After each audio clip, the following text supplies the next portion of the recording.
helping us write this manual, recovery coach manual. And it didn't take long for me to figure out this guy's smarter than me.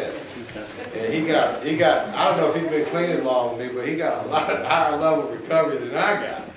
And I really consider this guy quite the wizard in organizing material that just makes so much sense that even I can follow it. And he's going to introduce his boss, but I want to, Peter, I can't just thank you enough for what you meant to me in my life, and McShin and that manual we wrote, and now all over the world, we're teaching that recovery coach manual that you assembled. And man, I just feel like I owe you so much.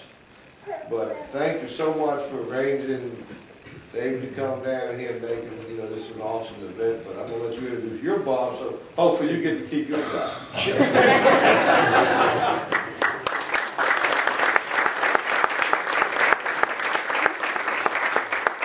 Absolute pleasure. Absolute pleasure. It was quite a project, us working together. I would come from two different worlds, but the product was great. It was. It is. So I first want to say that this is an extraordinary opportunity to be here. I did not know I'd be speaking, but I am amazed at the support from this community, from the mayor, from the supervisors, from the Commonwealth attorneys. It's just amazing the people that are showing up. There is a change that's happening. People are beginning to understand that recovery is possible. You may have noticed I raised my hand when John asked who here in the room is in recovery. I'm a person in long-term recovery, and for me that means it's been 25 years since I've had used any kind of substance. And the one thing I'm going to say is that before I introduce David is, I had a chance to look at that program, and oh my God, I don't know, it would have taken me a while to get through that. Let me tell you, it would have taken me a while. You know, I am truly in awe of what you guys have accomplished. It's amazing. I think it's incredible that these folks have come together to create that opportunity, and it's an opportunity for you, and it's an opportunity for the whole community. And you have an unfolding that you'll not be able to predict moving forward. Incredible opportunities, and I think it's fortunate for the community that you're going to be back and be able to play a positive, productive role and help others learn to do that as well. And with that, I'd like to take a moment to introduce David Mineta, who's my boss, and always is right. So, David is the Deputy Director of Demand Reduction for the Office of National Drug Control Policy. He reports to Gil Kurlikowski, who's the director, or the drug czar, as he's sometimes known. And then Director Kurlikowski reports to the president. So it's a pretty close chain there.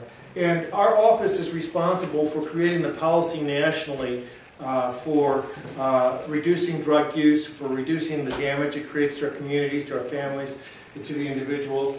And David is over what we call demand reduction. So that's all the prevention, the treatment, the recovery activities. I work with the recovery focus.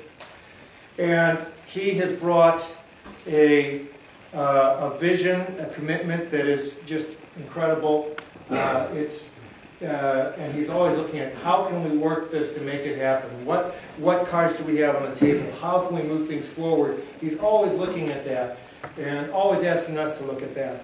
And that's making a difference because things are starting to change. There's energy in the community, but there's also movement in the government. We're bringing together other government agencies to start talking about recovery. We're doing all kinds of things.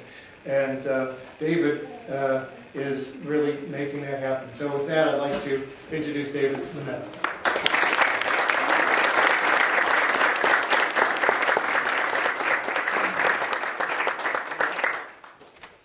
Thank you very much, Peter. Thank you all very much. It's great to be in Bowling Green tonight.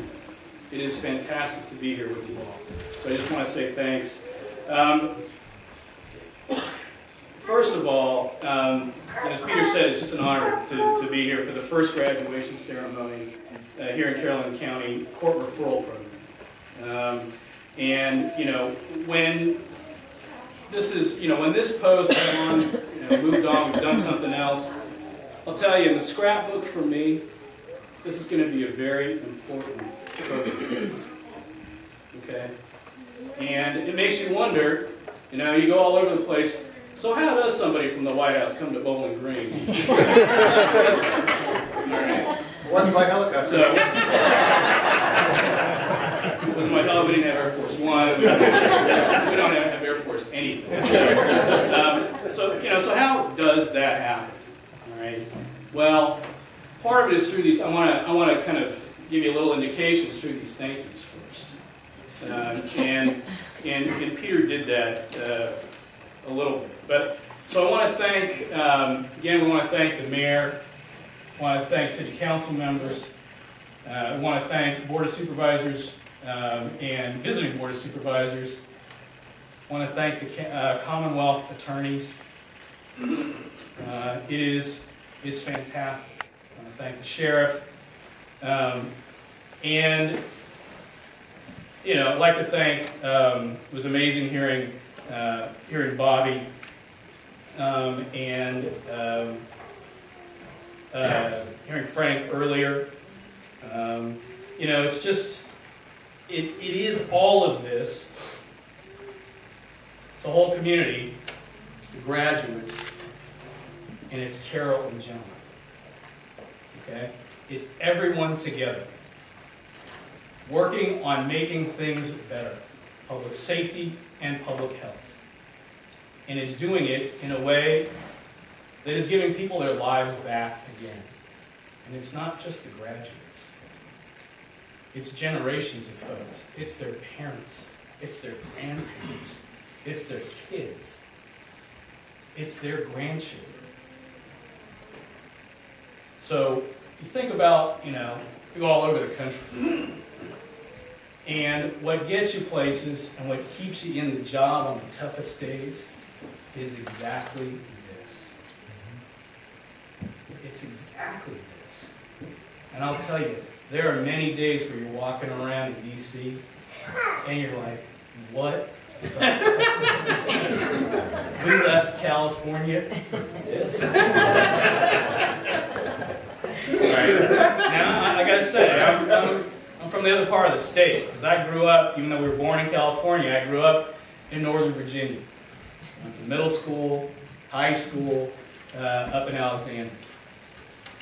And so part of it, you know, I felt bi-coastal. I got Virginia in me, I got California in me. All right? But there are days walking around D.C. in this job where you're just shaking your head. Okay? For me personally, I want you to know that it's nights like tonight that I go back, and on those toughest days, you know, I'll tell you, the supervisors and the Commonwealth attorneys know this, is on those toughest days, who do you remember? Who do you think of? Think of before you. And your families, your kids. And you say, all right, we're back in it tomorrow. We're absolutely back in this tomorrow. Every month, the president will pull together some of his appointees, political appointees, people who have been confirmed by the Senate. And there are a whole bunch of us. My number got pulled up last month, in March. There are only about 12 of us in the room. And as you know, you think about it, you're like, you got an opportunity to talk to the President of the United States. And you may have about 60 seconds talking about an issue. And there are guys, people from the Department of Defense, EPA, Import-Export Bank, a lot of big issues in the room, right? Department of Energy. So what do we come up with? Our 60-second elevator speech is about what? We got prevention, early intervention, treatment, and recovery to talk about. It's a lot, covers a lot of folks, a lot of big issues. So what do we talk about? We choose. So we choose recovery.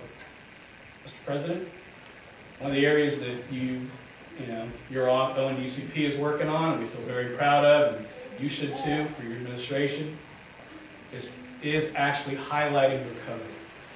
It's helping support over 23 million people who are in recovery